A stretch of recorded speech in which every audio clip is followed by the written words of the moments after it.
Across Europe, farmers are no longer waiting for negotiations or promises. From supermarket aisles in southern France to highways in the north and tractor blockades in Poland, anger is spilling into public space. The trigger is the proposed EU-Mercosur trade deal, which farmers say will flood Europe with cheaper imports, crush local agriculture, and reward unfair competition backed by Brussels. In the French city of Carcassonne, the protest moved straight into supermarkets. Farmers stormed shelves, removing all non-French products in a dramatic warning to consumers and policymakers alike. Their message was blunt. European trade rules are forcing French farmers to compete against imports produced under standards they say would never be allowed at home.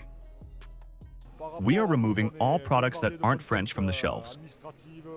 Because while we are overwhelmed with administrative, phytosanitary, and regulatory constraints, the countries exporting to us are allowed to use products that are harmful to our health. I don't want to see my children getting sick or dying because of that. The accusations quickly escalated from economic injustice to political betrayal.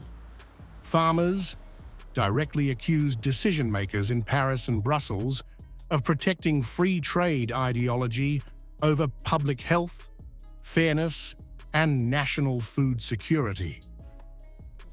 All these free trade agreements that are supposed to make our lives easier and better have in reality only worsened France's trade and agricultural balance.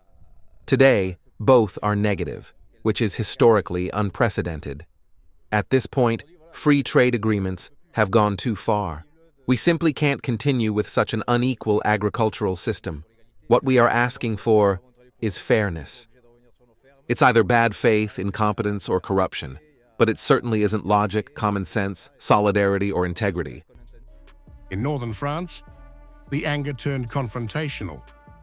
Tractors blocked highways. Fires burned along major roads. Protesters openly accused President Emmanuel Macron of sacrificing French farmers in the name of European trade priorities and industrial interests tied to Brussels. As far as our president is concerned, we know very well that he has only one desire, and that is to sign this Mercosur agreement. He is a staunch Europeanist, and his sole desire is essentially to promote the distribution and sale of German Audi and Mercedes vehicles, sacrificing French agriculture in the process, and he feels no shame about it. Farmers say the threat goes beyond economics and into food safety.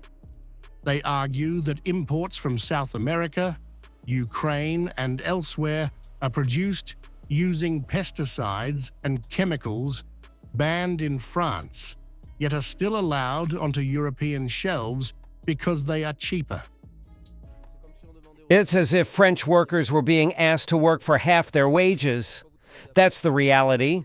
Either you work at a loss or you disappear. That's simply not sustainable. Canadian lentils, for example, they're treated with glyphosate and pesticides. Our French lentils, which are free from these products, can't find buyers. Why? Because they're slightly more expensive. But the quality isn't the same, the products aren't the same, and above all, the production costs aren't the same.